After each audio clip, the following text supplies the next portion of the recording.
नमः शिवाय। भोलेनाथ, कच के लिए चिंतित न होना।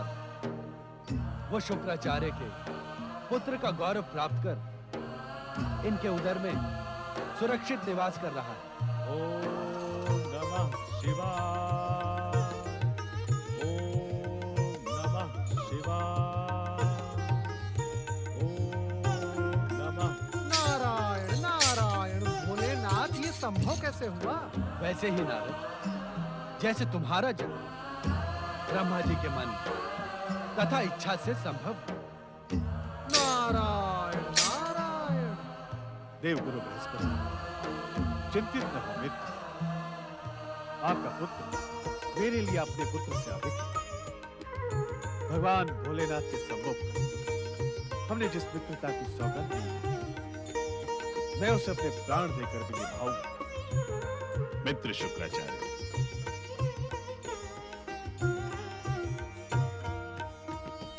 जय शिव शंकर।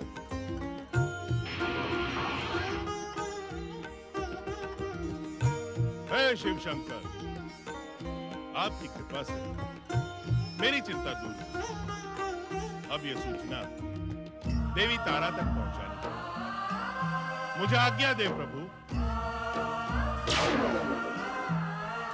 देवाधिदेव, कच्छ को दैत्य गुरु शुक्राचार्य के उदर में पुनर्जीवित कर आपने उन्हें कैसी दुविधा में डाल दिया है? भोलेनाथ, अब कच्छ उनके उदर से बाहर कैसे आएगा? कच्छ शुक्राचार्य के उदर से अवश्य बाहर आएगा। यह अवसर शुक्राचार्य के ज्ञान तथा कच्छ की योग्यता की अग्नि परीक्षा प्रमाणित हुई। किस प्रकार भोलेनाथ? तुम्हारे इस प्रश्न का उत्तर देने का अवसर अभी नहीं आया।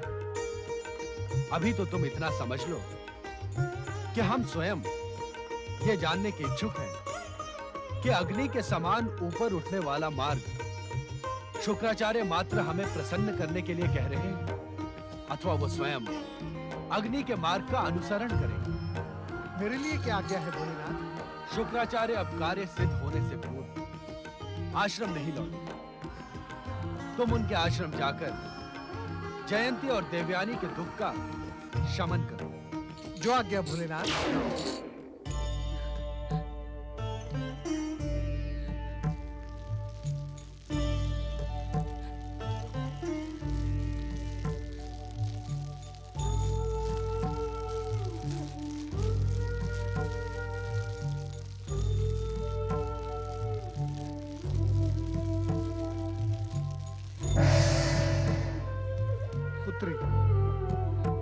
पुत्री देवयानी, मैं तुम्हारे हृदय की पीड़ा समझ सकता हूँ, परंतु इतना विश्वास रखो कि भगवान भोलेनाथ की कृपा से संसार की बड़ी से बड़ी पीड़ा का भी अंत हो सकता है। मुझे आश्वासनों की आवश्यकता नहीं देवर्षि। मैं जानती हूँ कि कच्छ अब मुझे कभी प्राप्त नहीं होंगे, वो कभी नहीं लौटेंगे।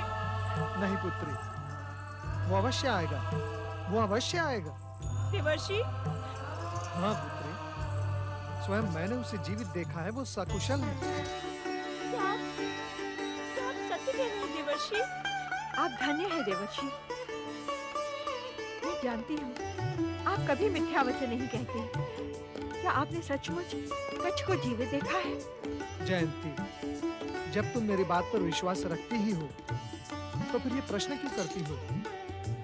मैंने स्वयं उसे जीवित देखा है, वह सकुशल है और दैत्य गुरु शुक्राचार्य के साथ है। कहाँ है पिताश्री? कहाँ है वे दोनों? मैं उनसे इसी समय मिलने की इच्छुक हूँ देवर्षि। पुत्री, वे दोनों अपना कार्य सिद्ध होने से पूर्व तुमसे नहीं मिल सकते। तुम यहीं पर उनकी प्रतीक्षा करो। माँ। जयंती, पुत्री देवयानी, भगवान भोलेनाथ का यही संदेश देने के लिए मैं यहाँ उपस्थित हुआ था। तुम दोनों का कल्याण हो। नारायण नारायण। कितने दयालु है भगवान भोलेनाथ। पुत्री देवयानी, अब तुम निश्चिंत हो जाओ। हमारी परीक्षा की घड़ी अब शीघ्र ही समाप्त होगी। माँ। ओम नमः शिवाय। ओम नमः शिवाय। ओम नमः शिवाय। ओम नमः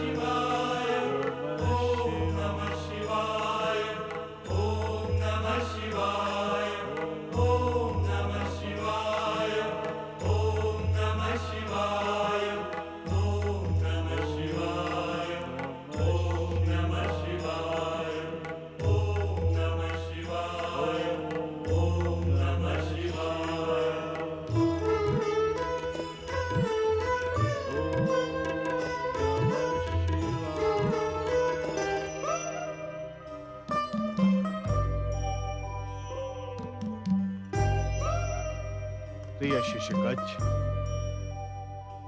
अब मैं तुम्हें मृत्यु संजीवनी विद्या प्रदान करूंगा।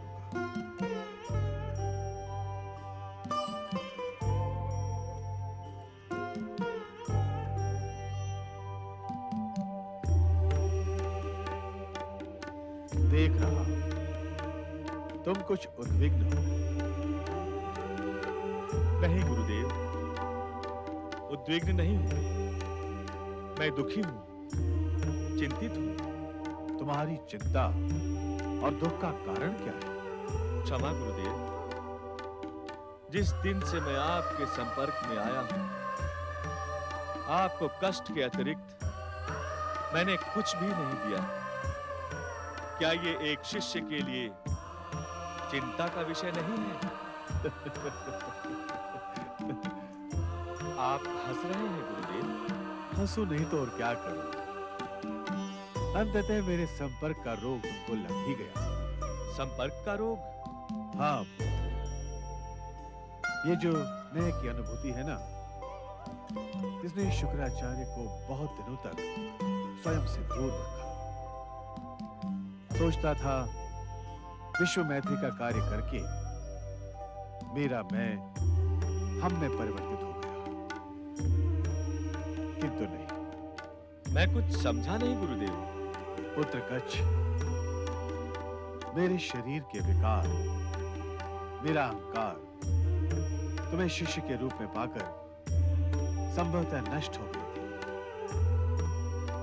किंतु तुम्हें अपने बीच पाकर वो सब पुनः जागृत हो गए।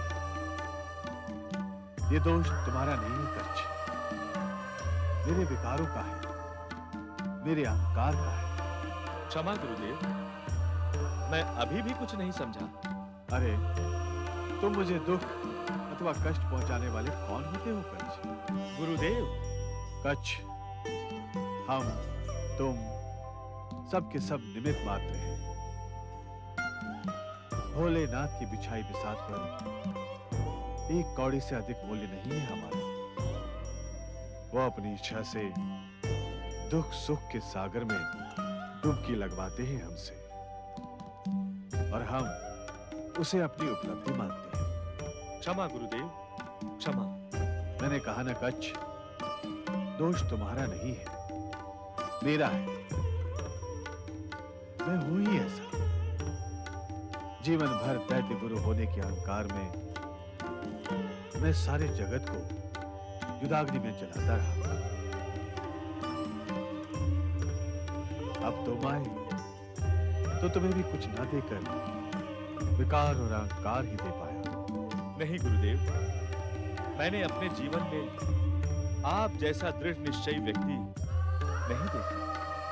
मेरे सम्मुख मेरी प्रशंसा मत करो कच्छ, ये मेरे अहंकार को संतुष्टि पहुंचाता है। किंतु आपने तो स्वयं कहा है कि हम सब भोलेनाथ की बिछाई विसात पर कौड़ी भरे।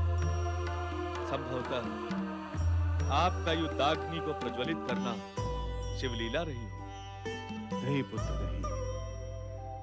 भोलेनाथ अमंगल को कभी प्रोत्साहन नहीं देते, युद्ध उन्हें कभी प्रिय नहीं।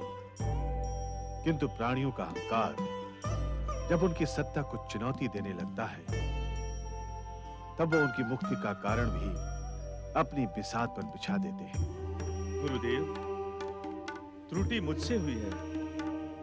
मुझ जैसा अभागा, अज्ञानी, आप जैसे महान सिद्ध पुरुष से कुछ प्राप्त न कर सका, दोष मेरा है। तुमने वही ग्रहण किया कच्छ जो मेरे पास था, किंतु अब मैं संकल्प लेकर कहता हूं कि विश्व मैत्री के मार्ग में आने वाले हर कांटे को मैं शिव शंकर के आशीर्वाद से सदा सदा के लिए नष्ट कर दूंगा। आप धन्य हैं गुरुदेव, आप धन्य हैं। अपने विकारों के नाश के लिए मैं तुम्हें अपने उदर में ही मृत्यु संजीवनी विद्या प्रदान करूंगा। जो आज्ञा गुरुदेव।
दैत्य गुरु का आकाश निगल गया, पृथ्वी हिल गई, अथवा तुम सब अपने कर्तव्य से विमुख हो गए हो।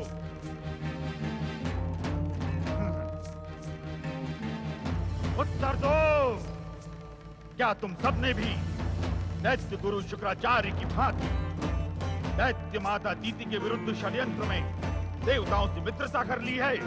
माता दीति के विरुद्ध षड्यंत्र? हाँ हाँ, दैत्य माता दीति के विरुद्ध षड्यंत्र, दैत्य जाति को सदा सदा के लिए नष्ट कर देने का षड्यंत्र।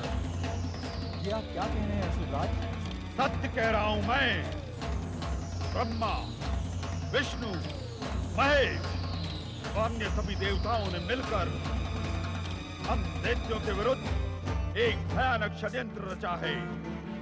संगठित दैत्य शक्ति को छिन्न भिन्न करने का षड्यंत्र। इसी षड्यंत्र के कारण बृहस्पति यहाँ स्वरूप बदल कर आया था। इसी षड्यंत्र के कारण आज शुक्राचार्य अपनी प्रिय दैत्य जाति से विमुख हो रहे हैं। मुझे पूरा विश्वास है कि हमारे गुप्तचर और सेनापति भी किसी लोक में आकर देवताओं का साथ दे रहे हैं और हमारे विरुद्ध हो रहे षड्यंत्र को और अधिक प्रबल कर रहे हैं। नहीं नहीं नहीं, दैत्यराज, आप हमारी विश्वसनीयता पर संदेह ना करें। हमारे संदेह की जिस क्षण पुष्टि हो जाएगी, वही क्षण तुम्हारे जीवन का अंतिम क्षण होगा। हमारी रगों में बहता हुआ रक्त दैत्य जाति के काम आए तो ये हमारा सौभाग्य होगा। किंतु हम पर संदेह ना करें दैत्यराज, हमें दैत्य माता दीति की सौगंध है।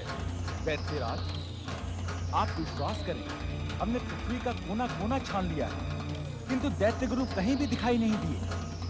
अनेक वरदानी शक्तियों के स्वामी दैत्य गुरु जब तक स्वयं अपनी इच्छा से प्रकट नहीं होते, तब तक हमें यही प्रतीक्षा करनी होगी। नहीं, दैत्यों का स्वभाव प्रतीक्षा का नहीं, उत्तेजना का होता है।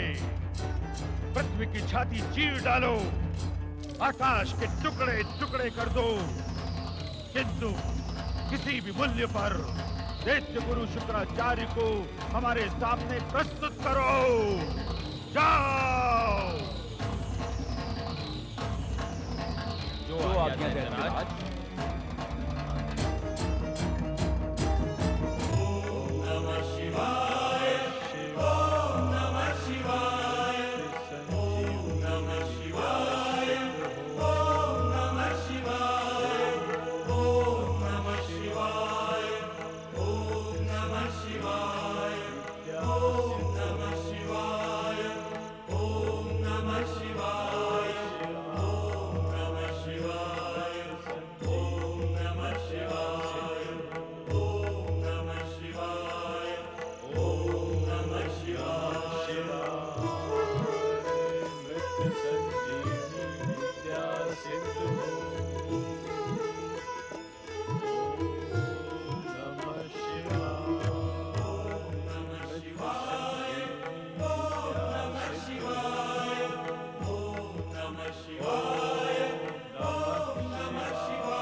आपने इस भक्त की लाज रख ली।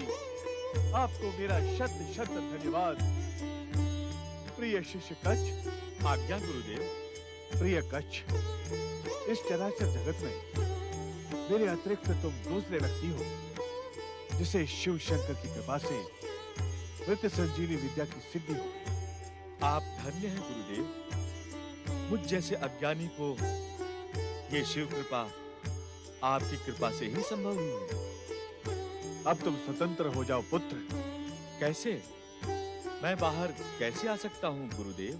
चिंतित न हो वत्स, अब तुम मृत्यु संजीवनी विद्या के साधक हो गए हो। मेरा उदर चीर कर बाहर आ जाओ। नहीं गुरुदेव नहीं, ये असंभव है। अपने स्वार्थ के लिए मैं अपने गुरु का जीवन संकट में डाल दूं? मुझे ये मार्ग स्वीकार नहीं है। तुम्हें यह स्वीकार करना ही होगा, अन्य कोई मार्ग नहीं है वत्स। नहीं गुरुदेव नहीं, ये मुझसे नहीं होगा। गुरुदेव, मैं ये जानता हूं कि आपके जीवन को संकट पहुंचाकर मैं उसे पुनः सुरक्षित कर सकता हूं। ये जानकर भी तुम्हारी उद्विग्नता का कारण क्या है? मैं एक क्षण के लिए भी आपको कष्ट नहीं पहुंचा सकता। और यदि ये तुम्हारे गुरु की आज्ञा हो तो? कच्छ, तुम वास्तव में बृहस्पति के पुत्र कहलाने योग्य हो। गुरु के प्रति तुम्हारा समर्पण अविस्मरणीय है। किंतु मैंने भोलेनाथ को वचन दिया है कि कठिन से कठिन परिस्थिति में भी मेरा मार्ग अग्नि के समान ऊर्ध्वगामी हो। ये तुम्हारी परीक्षा भी है वत्स। बहुत कठिन परीक्षा है ये। तुम इसे गुरु दक्षिणा भी मान सकते हो। गुरु का जीवन संकट में डालने की गुरु दक्षिणा? मेरा सर्वस्व कांप रहा है गुरुदेव, हृदय शिथिल हो रहा है। कच्छ, मूर्खतापूर्ण बात मत करो। साहस करो और बाहर चले आओ। तुम्हें हमारी बात पर विश्वास नहीं? आपकी बात पर विश्वास ना करने का तो प्रश्न ही नहीं उठता गुरुदेव। तो अपने आप पर भी विश्वास करो। हमारा उदर विदीर्ण करके तुम कोई पाप नहीं करो। बाहर आकर मृत्यु संजीवनी के प्रयोग से मुझे जीवित कर देना। ये तुम्हारी गुरु दक्षिणा भी है और हमारी आज्ञा। बाहर आओ कच्छ, बाहर आओ, बाहर आओ कच्छ, बाहर आओ। ओम नमः शिवाय।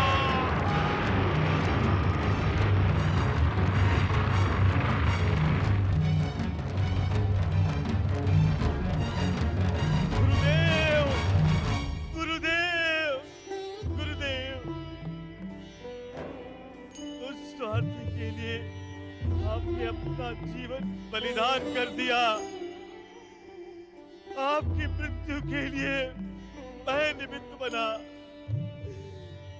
मैं दोषी हूँ, मैं दोषी हूँ। आने वाली पीढ़ी भविष्य में मुझे कभी क्षमा नहीं करेगी। मेरा नाम कृतज्ञता की उपमा बन जाएगा। ये मैंने क्या किया गुरुदेव? ये मैंने क्या किया? तुम्हें हमारी बात पर विश्वास नहीं? आपकी बात पर विश्वास ना करने का तो प्रश्न ही नहीं उठता गुरुदेव। तो अपने आप पर भी विश्वास करो। हमारा उदर विदीर्ण करके तुम कोई पाप नहीं करो। बाहर आकर मृत्यु संजीवनी के प्रयोग से मुझे जीवित कर देना। ये तुम्हारी गुरु दक्षिणा भी है और हमारी आज्ञा, और हमारी आज्ञा, और हमारी आज्ञा, और हमारी आज्ञा, और हमारी आज्ञा।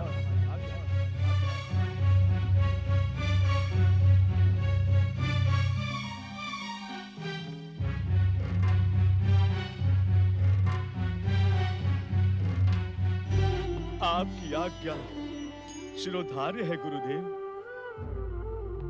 मैं आपको पुनर्जीवित करके अपनी गुरु दक्षिणा अवश्य पूरी करूंगा। हे देवाधिदेव भगवान शिव शंकर, अपने इस भक्त पर कृपा करें। हे भोलेनाथ, मुझे अपने गुरु की आज्ञा एवं अपनी गुरु दक्षिणा देने योग्य शक्ति प्रदान करें। हे महारुद्र, मेरी सहायता करें कि मैं अपने गुरु को पुनर्जीवित कर सकूं। बैठ जाओ कच्छ। देवराज इंद्र, आप यहाँ इस समय? आश्चर्य ना करो कच्छ। मेरे यहाँ प्रकट होने के लिए यही अवसर उचित है। आपकी प्रसन्नता बता रही है कि आप यहाँ किसी योजना को बनाकर ही उपस्थित हुए हैं। तुम मेधावी तो थे ही कच्छ, आप बुद्धिमान भी हैं। जान सकता हूँ आपकी योजना क्या है? अवश्य, क्योंकि ये योजना तुम्हें ही संपादित करनी है। एक बात ध्यान रखो कच्छ, जीवन में सौभाग्य बार बार द्वार पर नहीं है। मैं कुछ समझा नहीं देवराज। इसमें ना समझने जैसा कुछ भी नहीं होता। ये शुक्राचार्य हम देवताओं का चिरशत्रु है।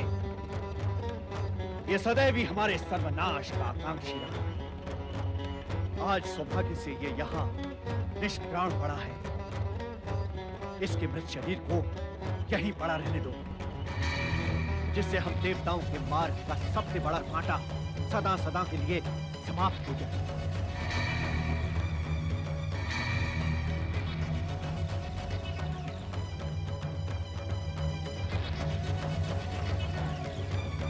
ऐसे क्या देख रहे हो? देख रहा हूं देवराज, इंद्र जैसे राजनीति के सर्वोच्च शिखर पर बैठे व्यक्ति का स्वार्थ कितनी गहरी खाई में जीवित रहता है। देवराज, आप स्वार्थी हैं, ये मैंने सुना था, किंतु देख आज पहली बार रहा हूं। आपके भीतर तनिक भी लज्जा नहीं। अरे ये व्यक्ति, ये दैत्य गुरु शुक्राचार्य आपकी पुत्री का पति था। मैं इस संबंध को स्वीकार नहीं करता। ये भाषा आप नहीं, आपकी घृणित स्वार्थी राजनीति बोल रही है। क्योंकि स्वार्थ की दृष्टि में निज हित सिद्ध करना सबसे बड़ा कार्य है। सशंकित ना हो बृहस्पति, सशंकित ना हो। ये मेरे निजी हित की पूर्ति नहीं है, अपितु देवताओं की मातृभूमि की सुरक्षा एवं स्वतंत्रता की स्थायी पूर्ति। आपके मुख पर मातृभूमि शब्द अच्छा नहीं लगता। अरे आप क्या जानो मातृभूमि की परिभाषा? क्यों? तो क्या स्वर्ग की पवित्र भूमि तुम्हारी और मेरी मातृभूमि नहीं?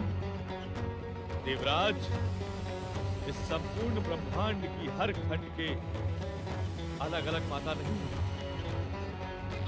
एक ही माता है, जगत माता पार्वती। एक ही पिता है, देवाधिदेव शिव शंकर। जीव मात्र से प्रेम करो, विश्व बंधुत्व के मूल मंत्रों को समझो, तब तुम्हें इस कुटिल राजनीति की आवश्यकता नहीं पड़ेगी। आज अभी तक तो तुमसे मेरा निवेदन था, किंतु अब मेरी आज्ञा है कि शुक्राचार्य के मृत शरीर को इसी प्रकार छोड़ दो। मुझे आपकी बुद्धि पर तरस आ रहा है देवराज। क्या आप इतना भी नहीं जानते कि एक शिष्य अपने गुरु के अतिरिक्त किसी की भी आदेश सीमा में बंधा नहीं होता? हाँ, तो तुम हमारी आज्ञा का उल्लंघन करने के इच्छुक हो। कुछ विलंब से सही आप समझ तो गए।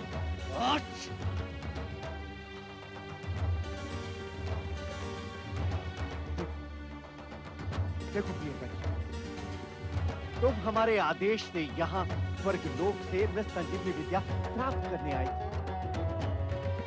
अब तुम्हारा कार्य पूर्ण हुआ। तुम्हारे लिए यहाँ एक क्षण भी ठहरना अनुचित। मेरी बात मानो, चलो मेरे साथ स्वर्ग लोक लौट चलो।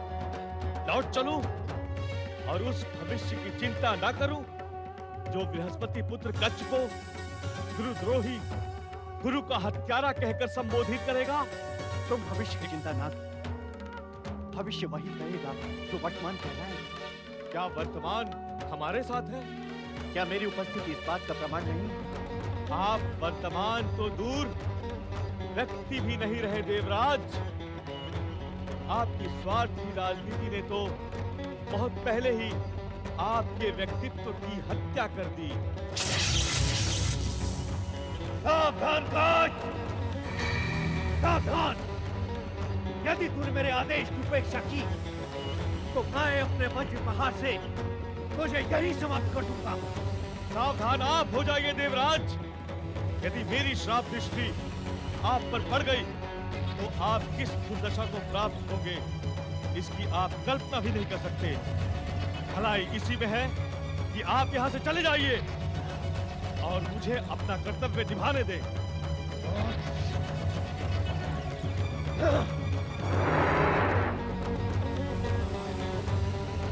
गुरुदेव, गुरुदेव, गुरुदेव, मैं आपको अवश्य जीवित करूंगा गुरुदेव।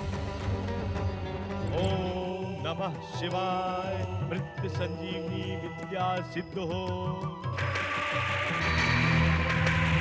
ओम नमः शिवाय। मृत्यु संजीवनी विद्या सिद्ध हो। ओम नमः शिवाय। मृत्यु संजीवनी विद्या सिद्ध हो। ओम नमः शिवाय। मृत्यु संजीवनी विद्या सिद्ध हो।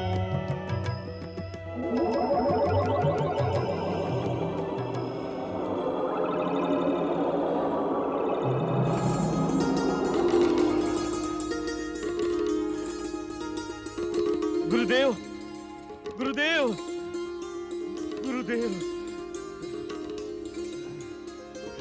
गुरुदेव, ओम नमः शिवाय। गुरुदेव, जो उद्देश्य लेकर मैं स्वर्गलोक से आया था वो आपके आशीर्वाद से सिद्ध हुआ। मुझे मृत संजीवनी विद्या सिद्ध हो गई है। अब मैं किसी भी मृत व्यक्ति को जीवित कर सकता हूँ। प्रिय शिष्य कच, वत्स कच, ये सभी शिव इच्छा से संभव हुआ है। इसमें तुम्हारा योगदान भी कुछ कम नहीं है। मेरा योगदान? हाँ वत्स, गुरु अपना ज्ञान उस शिष्य पर उड़ेलने को आतुर हो जाता है जिसमें तुम्हारे जैसी विशेषताएं हैं। वास्तविकता तो ये है कि तुम जैसा शिष्य पाकर मैं धन्य हो गया। आप महान हैं गुरुदेव। चलो आश्रम चलते हैं। जयंती और देवयानी हमें देखने के लिए विकल हो रही है। ओम नमः शिवाय। ओम नमः शिवाय। ओम नमः शिवाय। ओम नमः शिवाय। ओम नमः शिवाय। ओम नमः शिवाय। नमः शिवाय। ओम नमः शिवाय। नमः शिवाय। ओम नमः शिवाय। ओम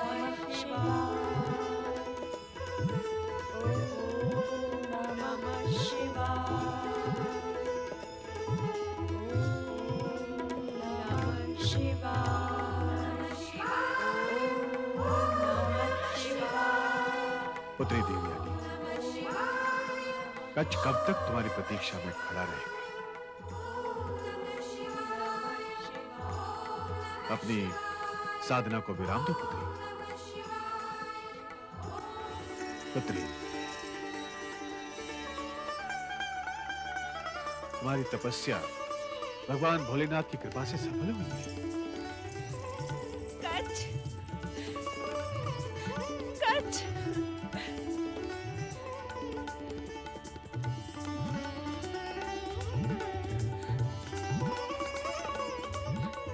मुझे क्षमा कर दीजिए पिताश्री। अपने प्रिय कच्छ के लिए मैंने आप पे संदेह किया, आप पे दोष लगाए। अपना मन छोटा न करो पुत्री। तुमने कुछ अनुचित नहीं किया। अब तो भविष्य के लिए नया मार्ग प्रशस्त किया है। मैं कुछ समझी नहीं। पुत्री, माता पिता, घर परिवार, सगे संबंधियों से ऊपर उठकर यदि प्रत्येक व्यक्ति तुम्हारे समान दूसरे के जीवन से प्रेम करने लगे तो ये संसार कितना सुंदर हो जाएगा।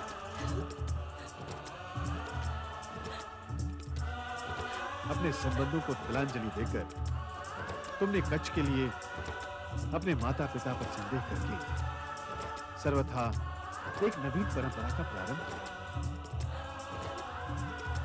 जिसमें हर संबंध से ऊंचा है मनुष्य होने का संबंध। अश्रु न बहा पुत्री, यह समय अश्रु बहाने का नहीं है, अपितु प्रिय कच्छ की महान सफलता पर प्रसन्न होने का है। पुत्री, प्रिय कच्छ ने मृत्यु संजीवनी विद्या सिद्ध कर ली है। हम जब निष्प्राण होकर वन में गिर गए तो प्रिय कच्छ ने ही हमें पुनर्जीवन प्रदान किया।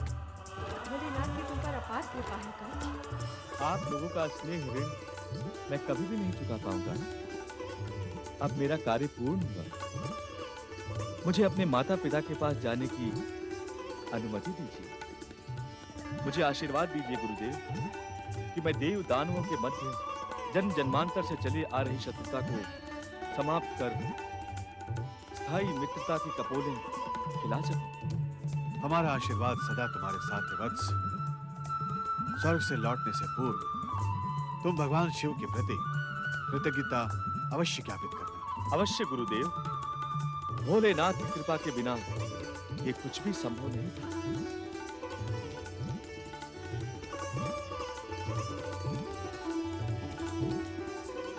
देवयानी, तुम्हारा स्नेह, तुम्हारा उपकार मैं कदापि नहीं भुला पाऊंगा। तुम्हारे योगदान के बिना मुझे कभी भी ये महान सिद्धि प्राप्त नहीं हो सकती थी। मुझे अपने चरणों की दासी, अपनी धर्म पत्नी बनाकर यहाँ से ले चलो कच्छ। मैं कब से इस क्षण की प्रतीक्षा कर रही थी। देवयानी, ये तुम क्या कह रही हो?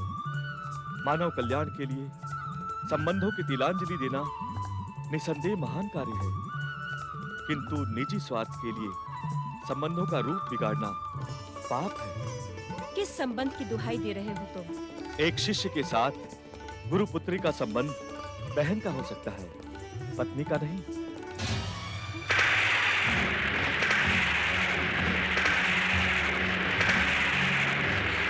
मेरी दृष्टि में तुम मेरी छोटी बहन हो।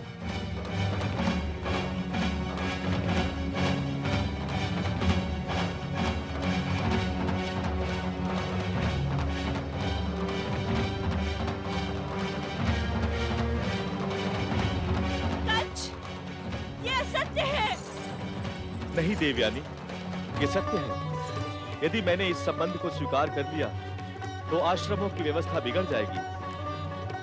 किसी भी युवा पुत्री का पिता आचार्य अपने आश्रम में विद्यार्थी को प्रवेश देने से पूर्व इस घटना का स्मरण करके व्यग्र हो जाएगा।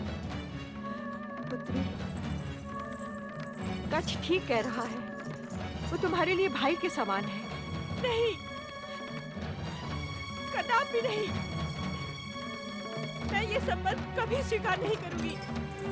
ये मेरी कोमल भावनाओं पे इसका क्रूर आघात है।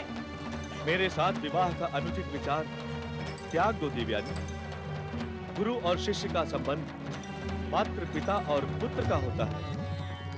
भृगुवंश में जन्म लेने वाली तुम जैसी श्रेष्ठ कन्या के लिए ऐसा सोचना अधर्म के समान है। नहीं, मेरे प्राणों को कष्ट पहुंचाने वाले, मेरे कोमल भावनाओं के हत्यारे, देव गुरु बृहस्पति पुत्र कच्छ, जा, मैं तुझे श्राप देती हूँ।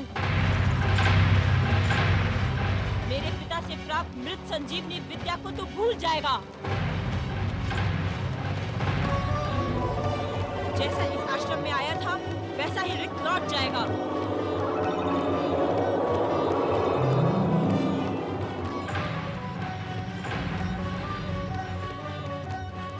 आपकी कृपा की स्मृति मेरे जीवन की धरोहर बनकर रहेगी।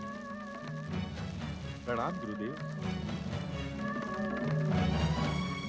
ओम नमः शिवाय।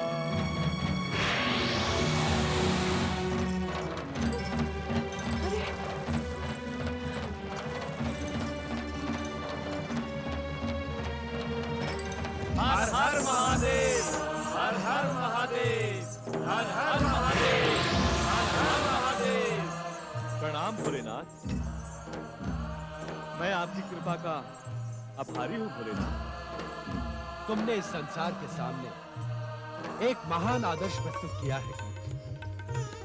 अनेक बार अपने प्राणों को संकट में डालकर भी जो सिद्धि तुमने प्राप्त की, उसे अधर्म और अनीति के मूल्य पर सहर्ष त्याग कर तुमने प्रशंसनीय कार्य किया है बृहस्पति पुत्र कच्छ। मैंने कुछ भी नहीं किया है भोलेनाथ, ये सब कुछ आपकी कृपा का परिणाम है। धर्म संस्कृति के इतिहास में बृहस्पति पुत्र कच्छ का नाम सदा अमर रहेगा। निसंदेह तुम्हारा जीवन संसार के लिए उदाहरण बने। ओम नमः शिवाय, ओम नमः शिवाय, ओम नमः शिवाय, ओम नमः शिवाय, ओम नमः शिवाय, ओम नमः शिवाय, ओम नमः शिवाय, ओम नमः शिवाय, ओम नमः शिवाय, ओम नमः शिवाय, ओम नमः शिवाय,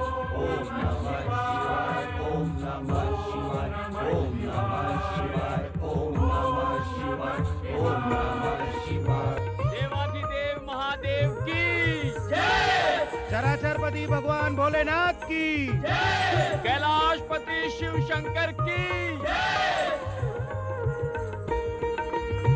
कैलाश स्वामिनी पार्वती आज दिखाई नहीं पड़ रही है नंदी। भगवान माता, क्या बात है नंदी? तुमने हमारे प्रश्न का उत्तर नहीं दिया। आज प्रातः से ही माता अत्यधिक गंभीर हैं। वे आपकी नियमित पूजा के लिए भी कक्ष से बाहर नहीं निकली। मेरा तो ये पूछने का साहस भी नहीं हुआ भोलेनाथ कि वे आपकी सेवा में क्यों नहीं आई। पार्वती की गंभीरता को देखकर जब गणों के अध्यक्ष नंदी को कुछ पूछने का साहस नहीं हुआ, तो यह साहस कौन करेगा?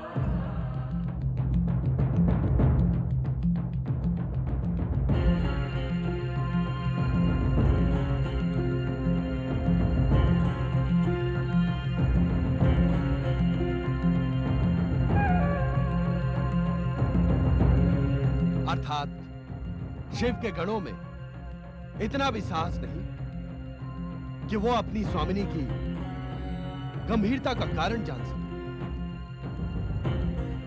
किंतु हमें तो देवी पार्वती की गंभीरता का पता लगाने का साहस करना ही पड़ेगा। शक्ति स्वरूपा देवी पार्वती की गंभीरता किसी नवीन घटनाक्रम का संकेत दे रही है। जय शिव शंकर, जय शिव शंकर, जय शिव शंकर।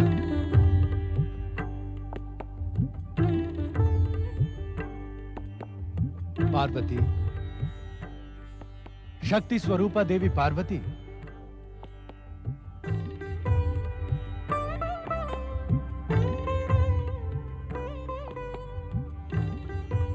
आज तुम्हारी इस मौन गंभीरता का क्या कुछ विशेष कारण है?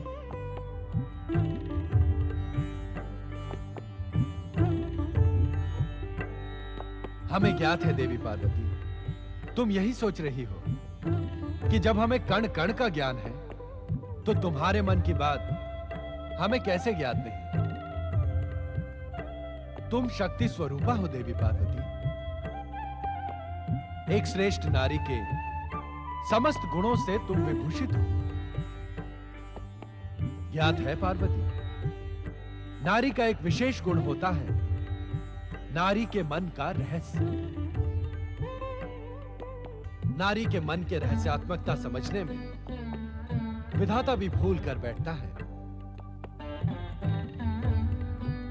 इस कारण तुम ऐसा मान लो देवी पार्वती कि आज हम भूल कर बैठे हैं। हमें वास्तव में तुम्हारी मौन गंभीरता का कारण ज्ञात नहीं। नारी के मन का रहस्य समझने में विधाता अवश्य भूल कर सकता है, किंतु आप नहीं। कारण? इस सृष्टि के समस्त कारणों के कारण तो आप हैं। इसी कारण आप भूल करें, यह असंभव है। किंतु ये निश्चित है कि आज मैं आपसे कुछ नहीं कहूंगी, क्योंकि मैं कुछ कहकर आपके सम्मुख समस्या उत्पन्न करने की इच्छुक नहीं हूँ। तुम कुछ कहो या ना कहो पार्वती, किंतु तुम्हारी गंभीरता भविष्य के घटनाक्रमों का स्पष्ट संकेत दे रही है। और जहां तक तुम्हारी समस्या का प्रश्न है, तो तुम्हारी हर समस्या का समाधान है गगन विहार।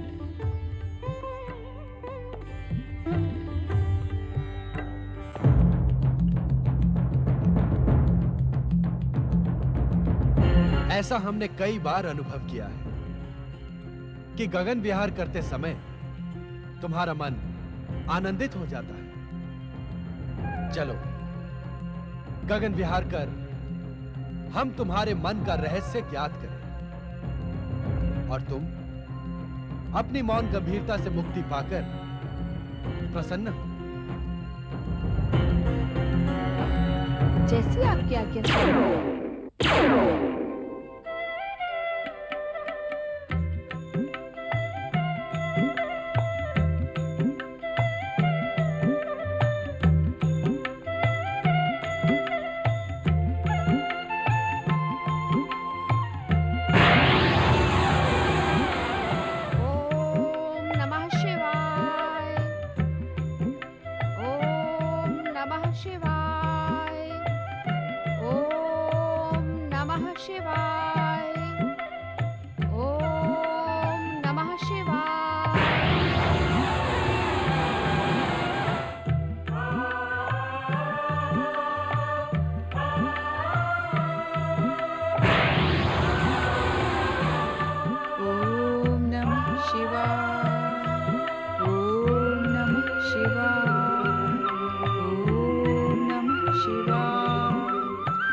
देवी लक्ष्मी,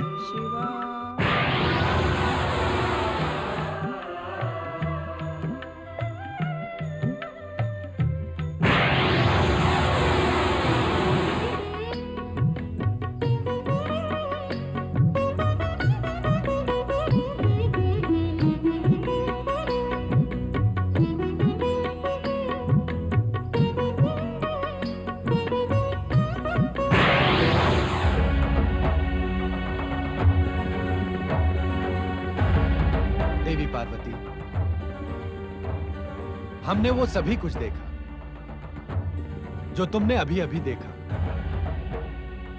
इच्छा ना होते हुए भी कह रहा हूं कि तुम्हारे नारी मन का रहस्य भी हमसे अज्ञात नहीं है। आपने क्या ज्ञात किया स्वामी? वो सभी विचार जो तुम्हारे मन को उद्विग्न कर मौन रहने पर विवश कर रहे हैं। कौन से विचार? शक्ति स्वरूपा देवी पार्वती, अब तुमने अपना मौन व्रत तोड़ दिया है। अब तुम्हें अपने मन का रहस्य अपने ही शब्दों में कहना पड़ेगा।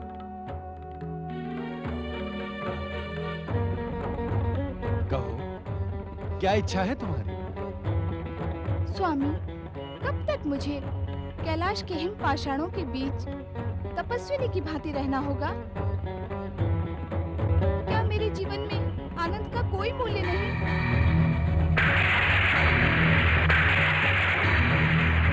क्या मेरी कल्पनाएं कभी साकार नहीं होंगी?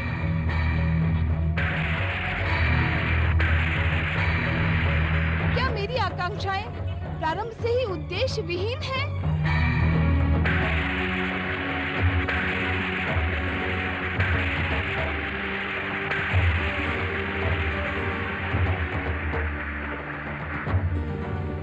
उत्तर दे स्वामी, आपके भक्तगण आपको त्रिलोकी नाथ कहते हैं। आप तीनों लोकों के स्वामी हैं, विश्वनाथ हैं, किंतु आप एक तपस्वी की भांति जीवन जीकर मुझे भी ऐश्वर्य और सुख भोग से वंचित रखने के इच्छुक हैं।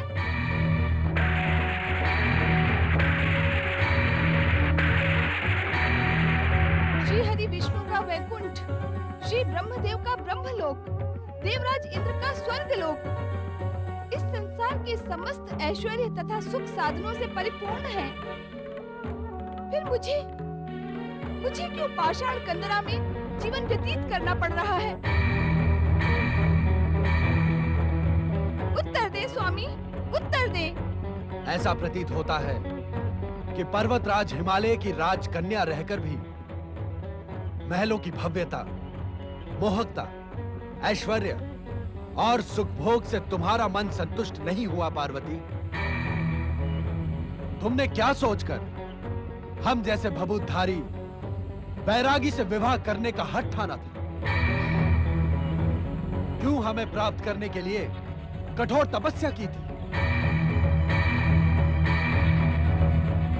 क्या यह सत्य नहीं कि महलों की लालसा अब भी तुम्हारे मन में शेष है?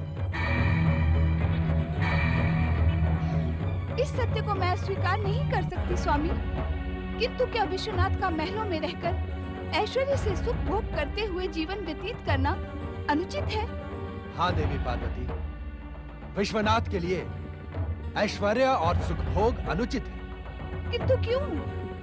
क्योंकि इस सृष्टि के प्रथम दिन से यह संसार हमें त्याग, तपस्या, वैराग्य और ध्यान का मूर्तिमान आदर्श मानता है। उस दिन का स्मरण करो पार्वती, जब संसार समुद्र मंथन से निकले बहुमूल्य रत्नों को पाकर प्रसन्न हो रहा था, किंतु तुम्हारा शिव हलाहल विष को कंठ में धारण कर संतुष्ट हो गया। तुम उस दिन को भी नहीं भुला सकती पार्वती, जिस दिन स्वर्ग से पतित पावनी गंगा पृथ्वीवासियों को मोक्ष प्रदान करने अपनी तीव्र गति से पृथ्वी लोक की ओर चली। तब पृथ्वी पाताल के रसातल में ना पहुंच जाए, इस कारण हमने उसे अपनी जटाओं में धारण कर लिया। आपका हर कार्य आदरणीय है, पूजनीय है। आपके त्याग, तपस्या और वैराग्य पर मुझे गर्व है। आपको पति रूप में पाकर मुझ दासी का जीवन सफल हो गया। वास्तव में मेरी अब कोई इच्छा शेष नहीं है। किंतु क्या देवी पार्वती? किंतु मनोरंजन तथा परिवर्तन की दृष्टि से मेरा विचार अनुचित तो नहीं है ना? प्रश्न यदि परिवर्तन तथा मनोरंजन का ही है तो हमें कोई आपत्ति नहीं, किंतु तुम्हारा विचार ईर्ष्यावश उत्पन्न हुआ है। ईर्ष्यावश? हाँ पार्वती, वैकुंठ लोक, ब्रह्मलोक और स्वर्गलोक को देखकर ही तुम्हारे मन में महलों में रहने का विचार जन्मा है।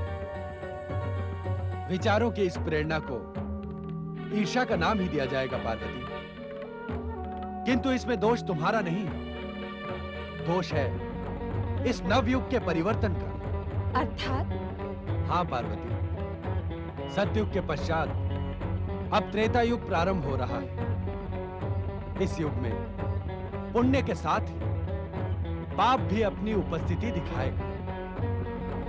पाप और ईर्ष्या का परिणाम शुभ नहीं होता।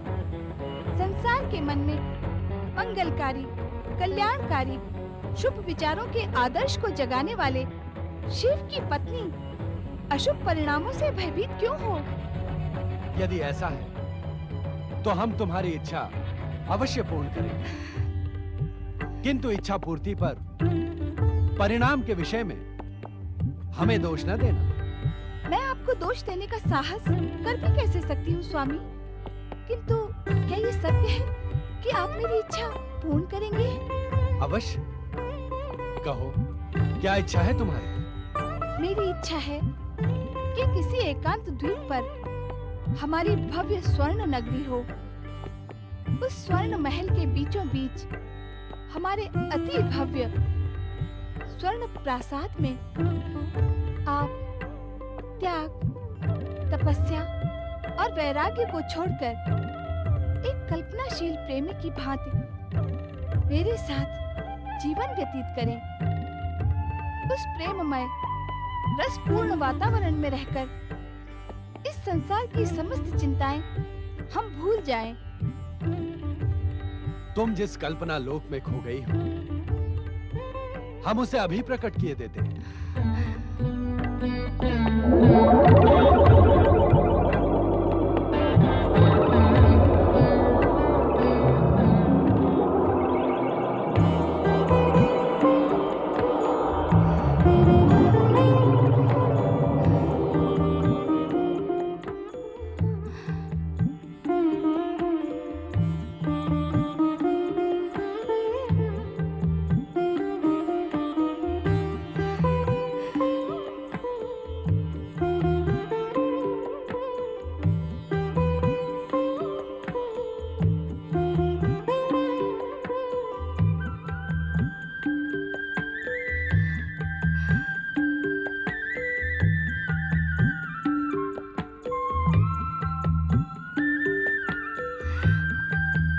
धन्य है स्वामी, महान है। आपका ये निर्माण मेरी कल्पना का साकार स्वरूप है। आपने मेरी इच्छा पूर्ण कर मुझे धन्य कर दिया स्वामी। चलें, वहां चलकर निवास करें। देवी पार्वती, जिस प्रकार शक्ति के बिना शिव शव है, उसी प्रकार शिवगणों के बिना शिव अपूर्ण है। उन्हें यहाँ बुला लेना ही उचित होगा। जैसी आपकी इच्छा स्वामी।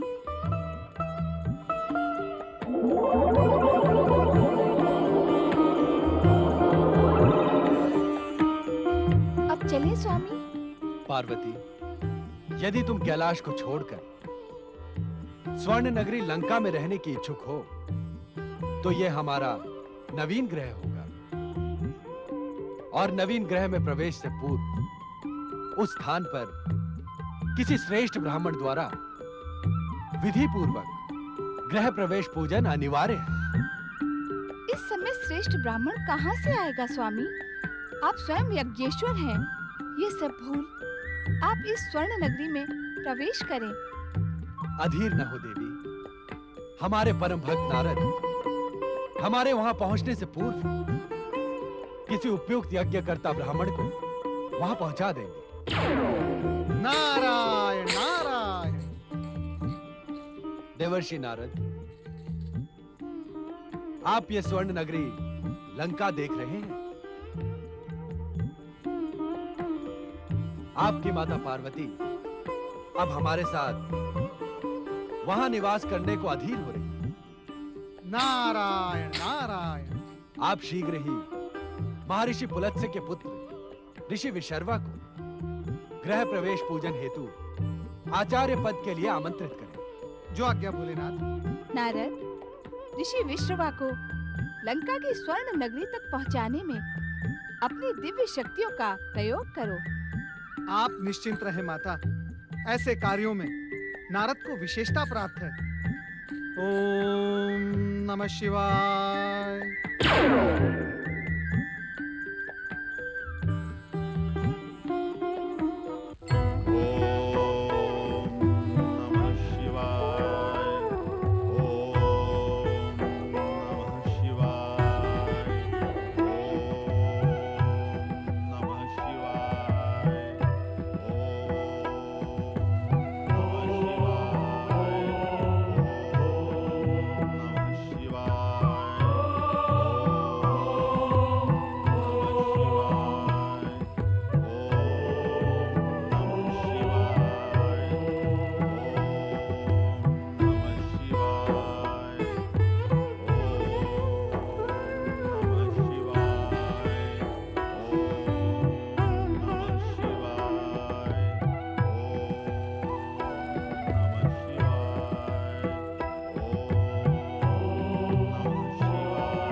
शिवर, मैं कब से कुटिया में आपकी प्रतीक्षा कर रही थी और आप हैं कि यज्ञ पूजन में ही रमे हुए हैं। ओम नमः शिवाय। ऋषिवर, क्या मुझे नित्य आपकी प्रतीक्षा में ही तड़पना पड़ेगा? क्या आपने मेरी भावनाओं को आहत करने के लिए मुझसे गंधर्व विवाह किया था?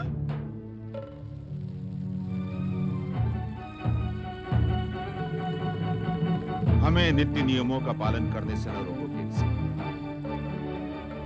हर कार्य का एक उपयुक्त समय होता है। यज्ञ पूर्ण होते ही हम आपके समीप पहुंच जाएंगे। मैं दैत्यराज सुमाली की पुत्री दैत्यनी केकसी हूँ, केकसी। और प्रतीक्षा करना हम दैत्यों का स्वभाव नहीं होता। दैत्यराज सुमाली की पुत्री अब ऋषि विशर्वा की पत्नी है। उसे अपने स्वभाव में धैर्य लाना ही होगा। असंभव। हम दैत्य अपना मूल स्वभाव कदापि नहीं छोड़ सकते। आपने विवाह करते समय मुझे वचन दिया था ऋषिवर कि आप सदा मेरी इच्छा का सम्मान करेंगे। हम आज भी अपने वचन पर अटल हैं केकसी, किंतु शिव आराधना की मूल्य पर नहीं। अर्थात आप वचन भंग करने वाले पाखंडी है, पाखंडी। केकसी,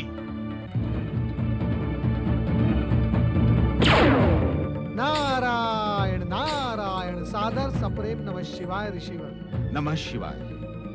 अहो भाग्य जो ब्रह्मा जी के मानस पुत्र देवर्षि नारद ने यहाँ पधारने की कृपा की। पधारे देवर्षि। संभवतः आपने मुझे पहचाना नहीं देवर्षि नारद। मैं ऋषि विश्रवा की पत्नी केकसी हूँ। नारायण नारायण। दैत्यराज सुमाली की पुत्री देवी केकसी को भला नारद पहचाने में भूल कैसे कर सकता है? तो क्या आप पहचान कर भी उपेक्षा कर रहे हैं? प्रश्न उपेक्षा का नहीं है देवी केकसी, प्रश्न शीघ्रता का है। शीघ्रता का? हाँ ऋषिवर, लंका द्वीप पर निर्मित अपनी स्वर्ण नगरी के प्रवेश पूजन के लिए भगवान भोलेनाथ और माता पार्वती आपकी प्रतीक्षा कर रहे हैं। आप शीघ्रता से वहां चले। शिव के गृह प्रवेश की पूजा मैं भी चलूंगी स्वामी। शिव शिव शिव शिव शिव शिव शिव शिव शिव। यज्ञ पूजा में इस दैत्यानी का क्या काम है भोलेनाथ? क्या कहा आपने?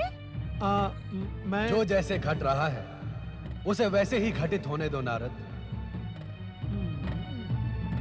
आपने मेरे प्रश्न का उत्तर नहीं दिया देवर्षि। क्या कह रहे थे आप?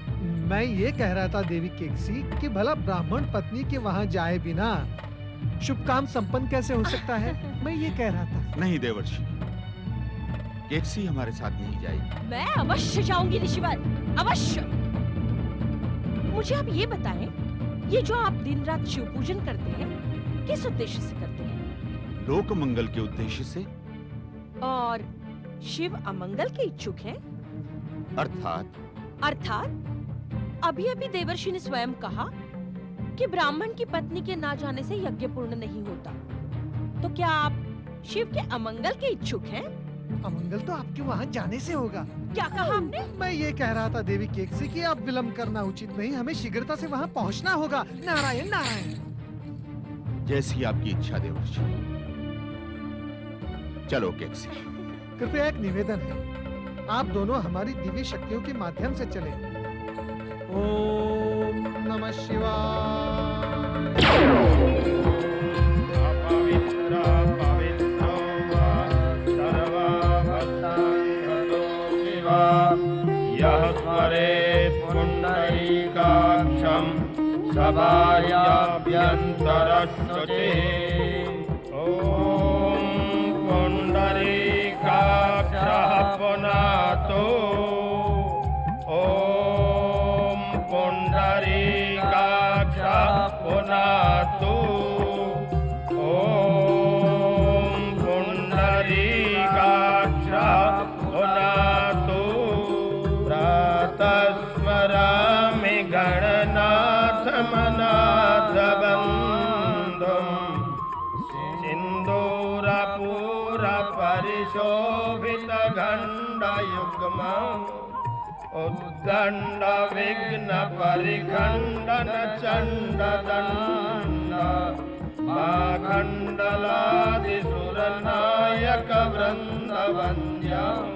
ॐ वासोष्पथे प्राथेजानिह्यस्मान् स्वावेशो अनामेवो भवानः गतवे प्रादेदन्नो योगसवासन्नो भावद्वे पादे शाञ्जातकपादे। ॐ भूर्भुवः स्वः वास्तोष्पते इह गच्छ इह तिष्ठ। वास्तोष्पतये नमः। वास्तोष्पतिम् आवाहयामि स्थापयामि। ॐ पूर्णमदः। ॐ शान्तिः शान्तिः शान्तिः।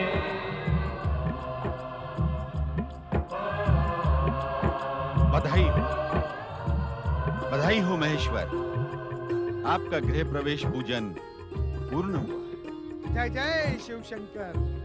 नवीन गृह प्रवेश पर माता पार्वती आपको कोटि कोटि बधाई हो। बधाई हो, बधाई हो, बधाई हो। आप सभी को इस महान स्वर्ण नगरी की जितनी भी बधाई देनी हो वो सब देवी पार्वती को दे, कारण कि ये नगरी देवी पार्वती की कल्पना का साकार स्वरूप है।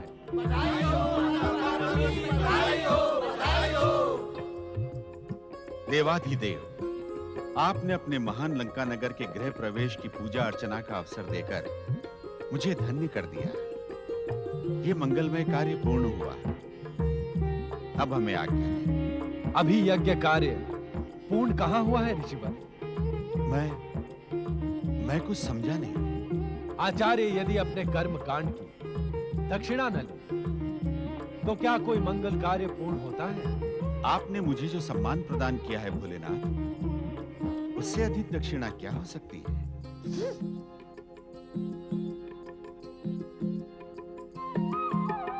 आपका कथन सत्य है ऋषि विशर्मा, किंतु दक्षिणा बिना इस मंगल कार्य का महत्व व्यर्थ हो जाएगा।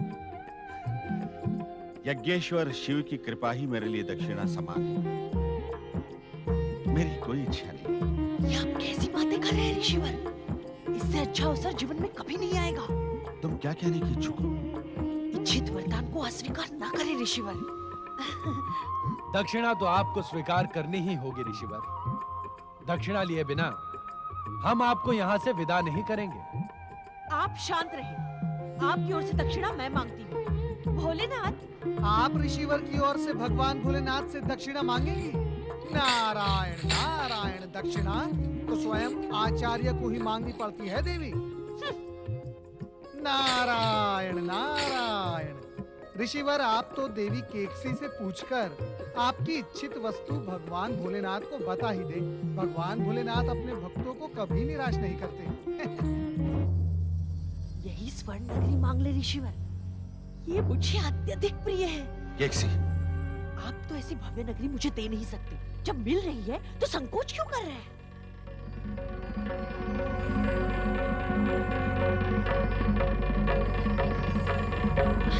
भोलेनाथ, ऋषिवर जो भी मांगेंगे वो आप सहज प्रदान करेंगे? दक्षिणा तो सहर्ष ही प्रदान की जाती है, अन्यथा उसका महत्व शून्य हो जाता है। मांगे ऋषिवर। मांगे ऋषिवर, अब तो मांगे। यही स्वर्ण नगरी मांग लीजिए।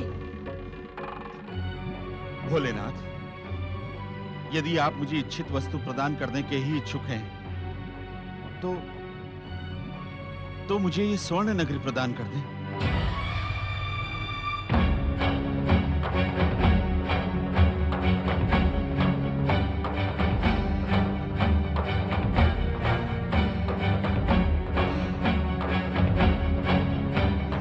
तथास्तु।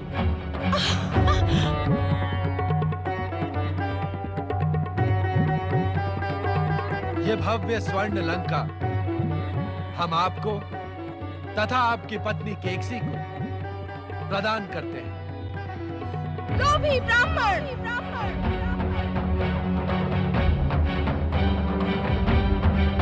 लोभी ब्राह्मण! तूने मेरी कल्पना, मेरे प्रेम, मेरे सपनों के साकार स्वरूप को अपनी पत्नी के कहने पर मुझसे छीनने का दुस्साहस किया है। जा, मैं तुझे श्राप देती हूँ।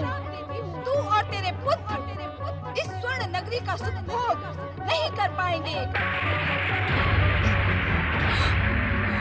सर्वनाश की काली छाया तुम पर सदा मंडराती रहेगी। तुम्हारे सामने ही तुम्हारे संपूर्ण वंश का विनाश इसी लंका नगरी में होगा।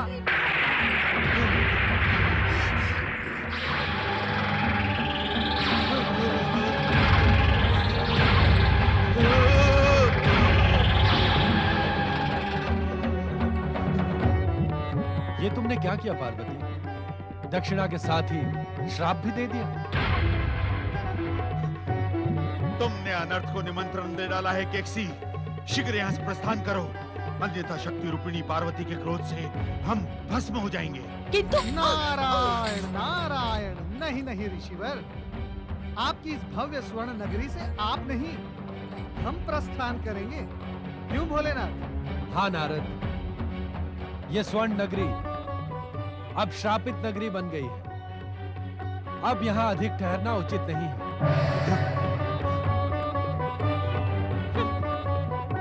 प्रारंभ किया। शंभवे नमः स्वाहा। ओम देवाधिदेवाय नमः स्वाहा। ऋषिवर! ओम मारुद्राय ऋषिवर! नमः स्वाहा। बस सुन ले ऋषिवर, देवी पार्वती के श्राप का कारण मैं नहीं, आप है आप। यदि आप संकोच छोड़कर लंका की दक्षिणा स्वयं मांग लेते तो परिणाम तब भी वही होता। तुम्हें वहां ले जाना हमारी भूल थी। यदि तुम हमारे साथ न होती तो ऐसा कुछ न होता।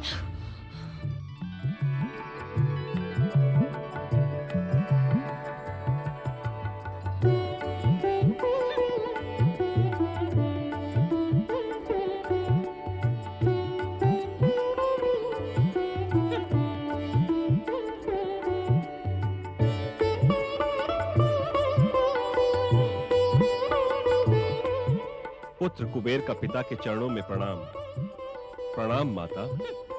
आयुष्मान भव, कीर्तिमान भव पुत्र कुबेर।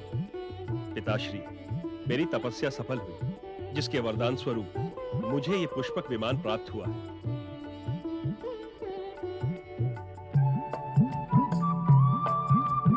तुम्हारी तपस्या से हम अति प्रसन्न हुए। सदा सुखी रहो पुत्र। पिताश्री, ऋषियों की भविष्यवाणी के अनुसार मैं दक्षिण दिशा के एक समृद्ध द्वीप पर अपना राज्य स्थापित करूंगा। कहीं वो समृद्ध द्वीप स्वर्ण नगरी लंका तो नहीं है पुत्र? स्वर्ण नगरी लंका हमें दक्षिणा में प्राप्त हुई है। हमारे ज्येष्ठ पुत्र होने के कारण अब उस पर तुम्हारा अधिकार है।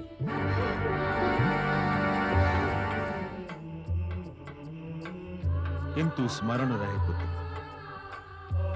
स्वर्ण नगरी लंका देवी पार्वती से शापित हो गई है।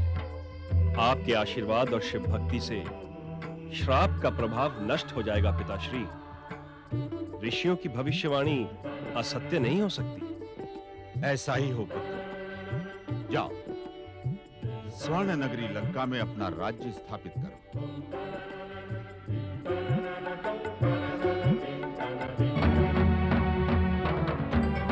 ऋषिवर, मेरी प्रेरणा पर आपने लंका नगरी दक्षिणा में प्राप्त की और अब आप मेरे पुत्रों का अधिकार छीनकर मेरी सात दुर्विड़ा के पुत्र कुबेर को उसे प्रदान कर रहे हैं और आपने मुझसे पूछा तक नहीं।